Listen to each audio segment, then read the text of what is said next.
Are you using the right tires? Which ones give you more lap time? Which ones last longer? What's treadwear? Today we're talking tires and what you should look out for.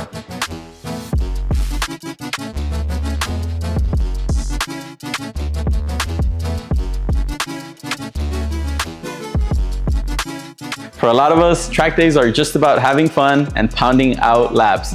Lap times always linger on our mind, and tires are a big part of them. Through our years of on track, we have come to test a lot of different tire compounds, so you'll need to make some decisions. Do you want to get lap time gains, or do you want a tire that's gonna last you several track events? But before we speak of tires, there's one thing we need to go over first that's very important: alignment. So a proper alignment keeps the full tread width of the tire touching the asphalt as the car changes pitch, roll, and yaw through the track. Since every track has different characteristics and turns, ideally you would have a specific alignment for every track. But throughout years of tracking, we have reached a sweet spot. This is what we found. Now, these measurements are for a no compromise, track only, non-street driven car. We can touch on this later. In the modern generation, 981, 991, 992, and 718 Porsches, the sweet spot is about -3.5 degrees of camber in the front and -3 degrees of camber in the rear. Yes, this still stands for the modern double wishbone suspension 992s. It works. Regarding toe, I would stick to manufacturer recommendations until you get some seat time and are able to understand what changing toe will do to the attitude of the car and grip. Plain and simple, if you find yourself driving your car on the street a lot, you will have to use lower camber numbers and therefore sacrifice tire life and longevity. Lowering these camber numbers will make for a car with better street manners that doesn't dart too much and follow the grooves on the road, while also maintaining adequate contact patch in case of rain. A full track alignment for constant street use would cause premature inside wear on the tire, as the main contact patch would be the inside fourth to half of the tire. Let me show you guys an example. So I am gonna exaggerate a little bit on the camber spec, but let's just say this is the front right corner of the car, and this is at -3.5 degrees. If you see the bottom of the tire, you can see that literally the first or the inside third of the tire is what's touching the road.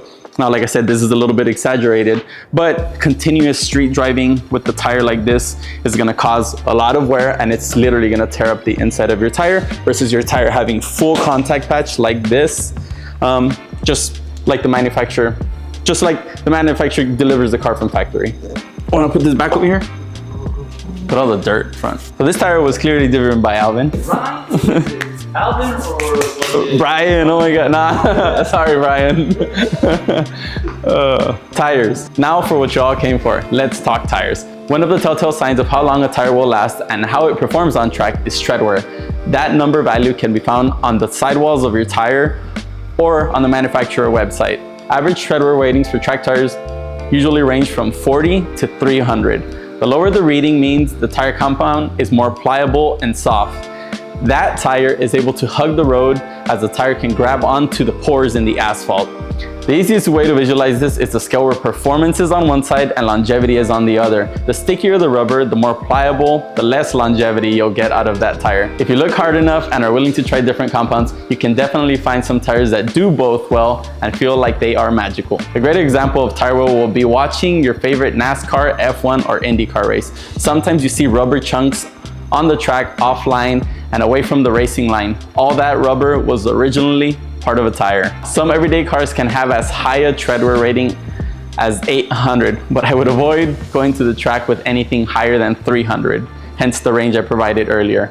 If you go with anything higher than this number, the tire compound is way too hard, and that will create different problems for you.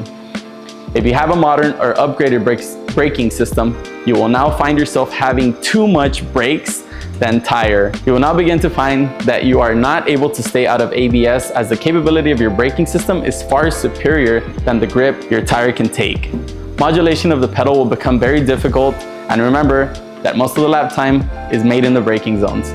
If you want to know more about brakes, click on the link below, as this is another great topic we have already discussed. So what's the magic spot? 200 tread wear. Right at this number is where you will find your extreme performance summer and great duty tires.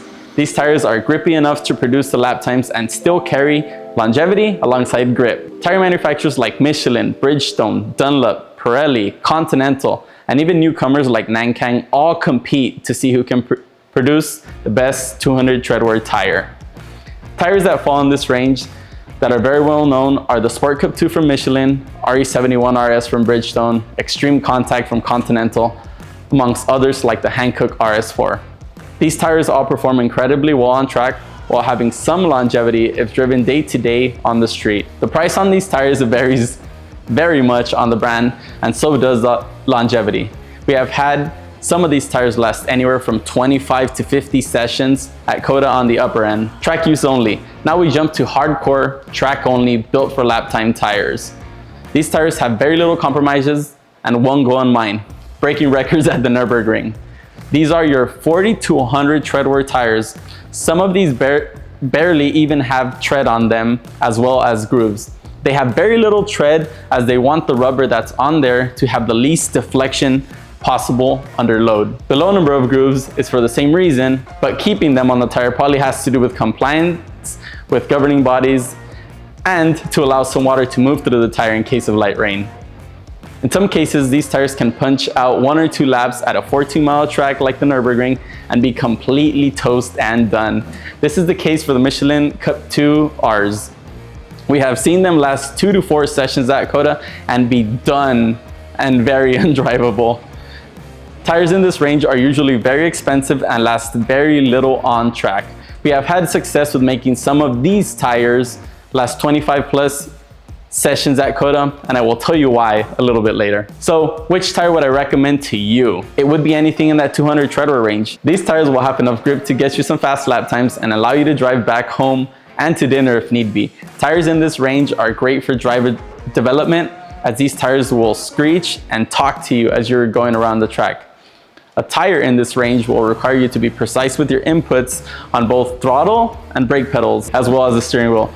Once you go to a lower treadwear tire and even a slick, the tires start talking to you less and less. They start masking bad habits, and sometimes the tire is doing so much for you with all the grip that small mistakes are being band-aided and covered. In the paddock, I see many pro drivers go back to this type of tire for this exact same reason. They want to keep their driving sharp and refine their inputs. Now, the controversial part. Treadwear is a good indication of grip, but it seems like an unregulated item. We have seen multiple tire manufacturers create a 200 treadwear tire that to fit in a series that requires that exact same number on the sidewall, but their tire performs more like a 100 treadwear tire that is incredibly fast on track. Acting like a 100 treadwear tire, it lasts very little but is mega quick. On the flip side, we run these Continentals that last 3 times more on track and are the exact same treadwear number as their counterparts. They last way longer, are a second or 2 off pace, but are incredibly fun. All right guys, let us know what you think. Is there a tire you prefer? Put them down in the comments below. Maybe we'll test a few. Till then, see you guys next time.